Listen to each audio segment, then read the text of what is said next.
Saudi अरब के Mecca Medina highway पर रविवार देर रात हुए बस हादसे में जान गंवाने वाले 42 से ज्यादा भारतीय नागरिकों के शव वापस नहीं लाए जाएंगे और मुआवजा भी नहीं दिया जाएगा। लेकिन ऐसा क्यों? आखिर हज उम्रा को लेकर सऊदी सरकार के वो कौन से नियम हैं जिसके चलते भारतीय नागरिकों के शवों को वहीं दफनाया जाएगा? बताते हैं आपको इस वीडियो में। उम्रा इस्लाम में एक पवित्र यात्रा है जो मक्का में मौजूद मस्जिद में जाकर की जाती है। इसमें कुछ धार्मिक क्रियाएं होती हैं जिन्हें पूरा कर श्रद्धालु उम्रा की प्रक्रिया को समाप्त करते हैं। इसे छोटी हज भी कहा जाता है क्योंकि इसमें हज की तरह लंबे चरण या विशाल भीड़ नहीं होती।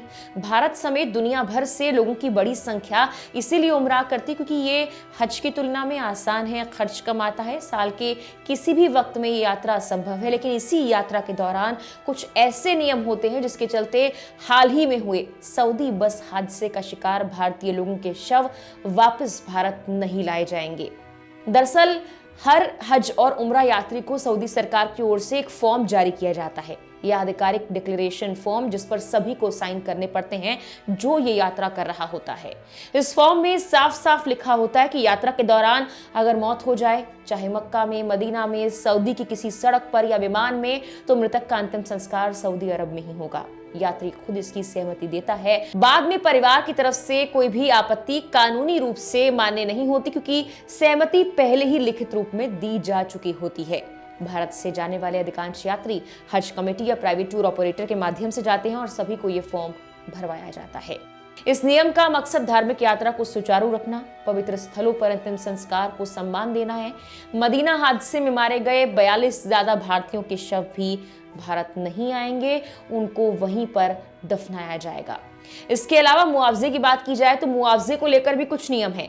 सऊदी हज और उम्रा कानून स्पष्ट ये करता है कि धार्मिक यात्राएं हैं, कोई बीमा आधारित सरकारी योजना नहीं। अगर तीर्थ यात्रा के दौरान किसी की मौत होती है तो सऊदी सरकार की ओर से कोई मुआवजा या आर्थिक सहायता नहीं दी जाती।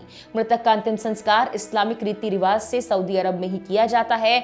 जन्नतुल बकी या जन्नतुल मुअल्ला जैसे पवित्र कब्रिस्तानों में दफन किया जाता है और मुस्लिम समुदाय इसे सम्मानजनक मानता है, इसीलिए प्रक्रिया यहाँ पर पूरी की जाती है।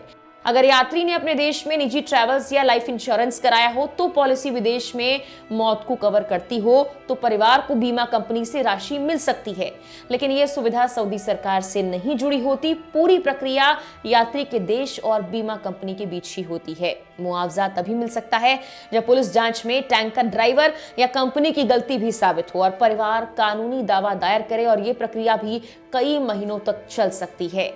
हालांकि तेलंगाना सरकार ने यह कहा है कि वो रियाद में भारतीय दूतावास के संपर्क में है। राज्य सरकार की ओर से राज्य के मारे गए लोगों को 5-5 लाख का मुआवजा देने का ऐलान कर दिया गया है। मुख्यमंत्री रेवंत रेड्डी ने दिल्ली में मौजूद अधिकारियों को निर्देश दिए कि वो दूतावासों में नजदीकी तालमेल बनाकर पीड़ितों की पहचान करें और अन्य औपचारिकताओं में मदद करें, उनके परिवारों से जुड़े। तेलंगाना मंत्रिमंडल ने यह भी फैसला लिया कि मारे गए लोगों को उनके धार्मिक रीति रिवाजों के मुताबिक सऊदी अरब में ही दफनाया जाएगा और हर पीड़ित परिवार से 2 लोग अंतिम संस्कार में शामिल होने के लिए सऊदी अरब भेजे जाएंगे। बता दें कि गल्फ न्यूज की रिपोर्ट्स के मुताबिक उमराह से लौट रहे लोगों को लेकर बस मक्का से मदीना जा रही थी जब वो रास्ते में डीजल टैंकर से टकरा गई। हादसा स्थानीय समय के अनुसार 17 तारीख की सुबह 1:30 पर हुआ। मुहरास या मुफरियात इलाके में यह हादसा हुआ जो मदीना के पास है। हादसे के वक्त कई यात्री सो रहे थे। टक्कर लगते ही बस आग की लपटों से घिर गई और लोगों को बचने का वक्त नहीं मिला। हादसा इतना भयानक था कि मृतकों की पहचान करना मुश्किल है। हादसे में 45 लोगों की मौत हुई है। मरने वालों में महिलाएं और बच्चे शामिल हैं। बता दें कि इस हादसे में जान गंवाने वाले भारतीयों में हैदराबाद के एक ही परिवार के 18 लोगों की दर्दनाक मौत हो गई। इस हादसे ने उनके परिवार वालों को झकझोर कर रख दिया है। एक ही परिवार के 18 लोग जिनमें 9 बच्चे शामिल हैं। सऊदी अरब की मदीना के पास हुए इस हादसे में मारे गए हैदराबाद का ये परिवार शनिवार को भारत लौटने वाला था। उनके रिश्तेदार मोहम्मद आसिफ ने मीडिया से बातचीत करते हुए कहा कि मेरी भाभी, जीजा, उनका बेटा, 3 बेटियां, उनके सभी बच्चे उमरा के लिए गए थे। वो 8 दिन पहले निकले थे। उमरा हो चुका था और वो मदीना लौट रहे थे। रात करीब 1:30 बजे यह हादसा हुआ, आग लग गई। वो शनिवार को वापस आने वाले थे।